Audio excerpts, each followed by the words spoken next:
Electric bitter ছাড়া যে sponge cake হবে না, এটা কিন্তু সম্পূর্ণ ভুল ধারণা। আসসালামু আলাইকুম এভরিওয়ান, ওয়েলকাম করছি আমার নতুন আরও একটি ভিডিও দেখার জন্য। আশা করছি সবাই ভালো আছেন।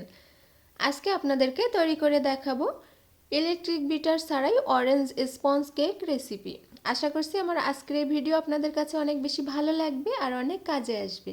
ভালো লাগলে ভিডিওটিতে লাইক দিয়ে চ্যানেলটি সাবস্ক্রাইব করে নেবেন। আর যারা ফেসবুক থেকে দেখছেন তারা প্লিজ আমার পেজটিকে ফলো দিবেন। তাহলে চলুন আর কথা না বাড়িয়ে ভিডিওটি শুরু করি। প্রথমে আমি ময়দাটা রেডি করে নিব। আমি আজকে এখানে 4টি ডিম দিয়ে কেকটা তৈরি করে নিব। এর জন্য এখানে নিয়ে নিচ্ছি মেজারমেন্ট কাপের 2 কাপ পরিমাণ ময়দা। আটা নিলেও হবে, তবে ময়দা নিলে বেশি পারফেক্টভাবে তৈরি হবে। আর নিয়ে নিচ্ছি হাফ টেবিল চামচ বেকিং পাউডার আর কোয়ার্টার চা চামচ বেকিং সোডা। বেকিং পাউডার আর বেকিং সোডাটা নিলে কিন্তু কেকটা ফুলতে খুব বেশি সহায়তা করে, আর এটা নিলে স্পঞ্জ কেকটা পারফেক্ট হয়। আর একটি স্ট্রেনারে করে পাল্টিয়ে পাল্টিয়ে আমি 4বার এরকম করে নিয়ে নিচ্ছি। এতে করে এর ভেতরে যে বাতাসটা ক্রিয়েট হবে সেটাও কিন্তু স্পঞ্জ কেকের ফুলতে সহায়তা করবে। আর আমি এভাবে পাল্টিয়ে পাল্টিয়ে মোট 4বার করে নিয়েছি। এটি এখন এক সাইডে আমি রেখে দিব। এখন এখানে আমি নিয়ে নিচ্ছি 4টি ডিমের সাদা অংশ। এখানে আমার ডিমগুলো মাঝারি সাইজের। আপনাদের ডিম যদি ছোট বড় হয়ে থাকে তাহলে কিন্তু ময়দার পরিমাণটাও কম বেশি লাগতে পারে। আর ডিম যদি ফ্রিজে থাকে অবশ্যই 1 ঘন্টা আগে বের করে রুম টেম্পারেচারে এনে নেবেন। এখানে কিন্তু কোনো প্রকার কুসুম নেওয়া যাবে না, শুধুমাত্র সাদা অংশ নিয়েই ফোমটি তৈরি করে নিতে হবে। সাদা অংশ নেওয়া হয়ে গিয়েছে। আমি এখানে বলছি ইলেকট্রিক বিটার ছাড়াই কেকটা তৈরি করে দেখাবো, তাই এখানে হ্যান্ড উইক্স দিয়ে আমি ফোম তৈরি করে নিব। আপনাদের কাছে যদি হ্যান্ড উইক্স না থাকে তাহলে আপনারা কাঁটা চামচ দিয়েও এই কাজটি করে নিতে পারবেন। সেক্ষেত্রে সময় কিন্তু হ্যান্ড উইক্সের থেকে সময় বেশি লাগবে।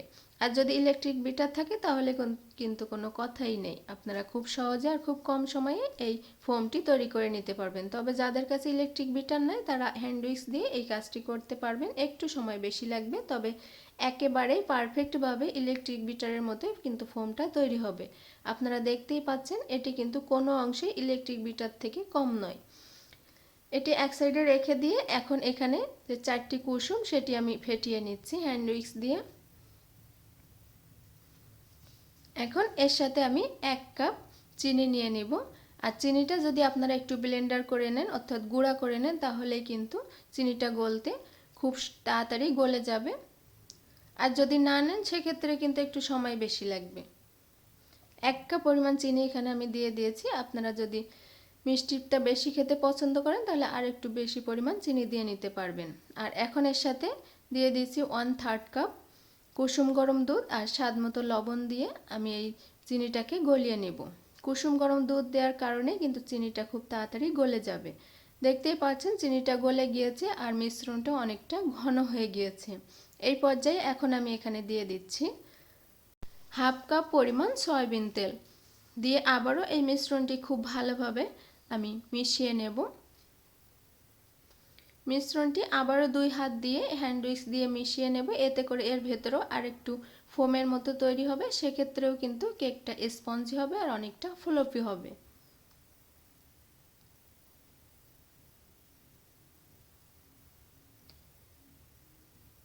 ডিমের কুসুমের মিশ্রণটি আমার রেডি হয়ে গিয়েছে।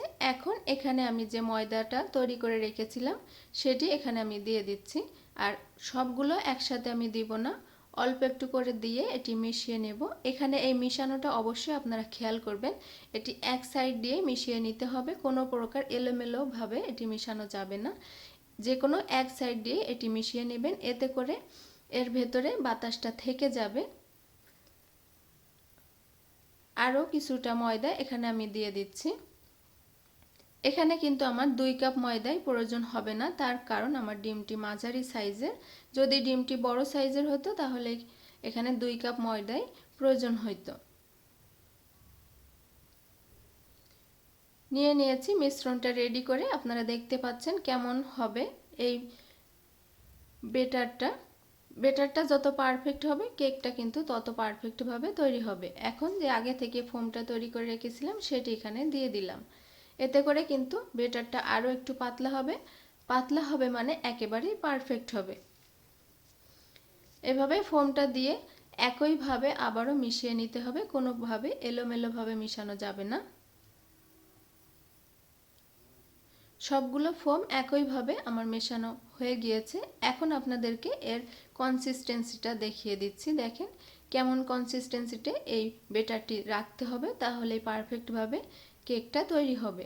এখন যেহেতু আমি অরেঞ্জ কেক তৈরি করব, এজন্য আমি এখানে হাফ টেবিল চামচ অরেঞ্জ ফুড কালার দিয়ে দিয়েছি। আপনারা যদি ভ্যানিলা ফ্লেভারে করতে চান, এখানে ভ্যানিলা এসেন্সও দিয়ে দিতে পারবেন সমপরিমাণ।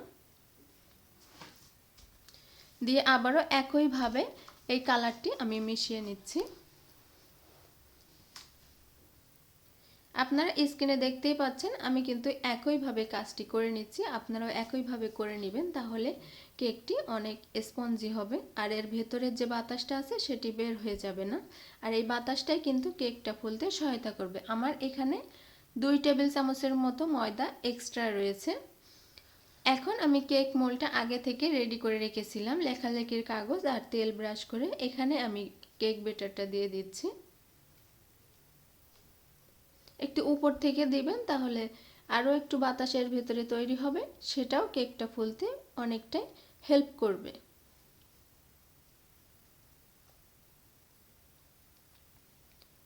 কেক ব্যাটারটা কেক মোল্ডে দেওয়া হয়ে গিয়েছে। এখন একটু ট্যাপ করে নিচ্ছি, এতে করে ব্যাটারটা চারি সাইডে সেট হয়ে যাবে আর এর ভেতর থেকে বাতাসটা বের হয়ে আসবে।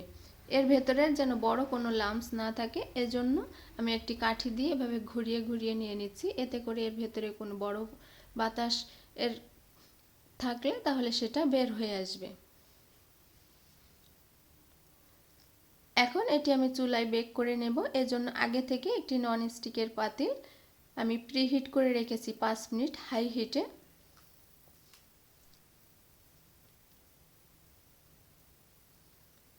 পাঁচ মিনিট পরে আমি এখন এখানে লেখালেখির কাগজ দিয়ে দিচ্ছি 5-6টির মতো, আর দিয়ে দিচ্ছি তার উপরে একটি স্ট্যান্ড। এখন এই স্ট্যান্ডের উপরে আমি কেক ব্যাটারের মোল্ডটা বসিয়ে দিচ্ছি, দিয়ে এটি ঢাকনা দিয়ে ঢেকে দিব। আর ঢাকনায় যদি ছিদ্র থাকে সেটা অবশ্যই বন্ধ করে নেবেন। নিয়ে এভাবে আমি বেক করে নিব ঘড়ি ধরে 40 মিনিট। ফিরে এসেছি 40 মিনিট পরে, আপনাদেরকে এখন চেক করে দেখাবো। একটি কাঠি দিয়ে আমি চেক করে নিচ্ছি, যদি কাঠিটি ক্লিন আসে তাহলে আমাদের কেকটি পারফেক্টভাবে তৈরি হয়ে গিয়েছে। কাঠিটি ক্লিন এসেছে, তার মানে কেকটি তৈরি হয়ে গিয়েছে। এখন ঠান্ডা করে নেওয়ার পরে আমি কেক মোল্ড থেকে এটি উঠিয়ে নিয়েছি। এখন এই কাগজগুলো ছাড়িয়ে আপনাদেরকে দেখিয়ে দিচ্ছি কেকটা কত পারফেক্টভাবে তৈরি হয়েছে, এর নিচেও কত সুন্দর কালার এসেছে। আপনারা যদি আমার এই রেসিপি ফলো করে থাকেন তাহলে দেখবেন এরকম পারফেক্টভাবে আপনারা কেকটি তৈরি করে নিতে পারবেন।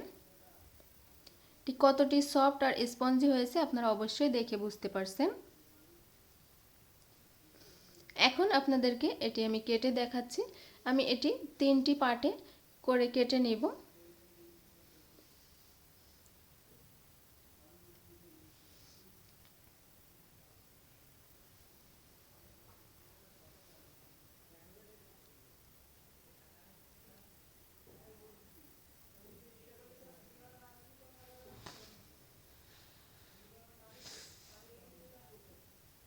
কেকটা আমার কাটা হয়ে গিয়েছে। এখন দেখেন এর ভেতরটা কত সুন্দরভাবে তৈরি হয়ে গিয়েছে আর কতটা সফট হয়েছে, আপনারা দেখে অবশ্যই বুঝতে পারছেন। ভিউয়ার্স, আশা করছি আমার আজকের এই ভিডিও আপনাদের কাছে অনেক বেশি ভালো লেগেছে আর অনেক সহজও লেগেছে। ভালো লাগলে চ্যানেলটি সাবস্ক্রাইব করে নেবেন, আর যারা ফেসবুক থেকে দেখছেন তারা আমার পেজটিকে ফলো দিবেন। আজকে এই পর্যন্তই। সবাই ভালো থাকবেন, সুস্থ থাকবেন। অন্য কোনো রেসিপি নিয়ে আবারও চলে আসব। সবাইকে আল্লাহ হাফেজ।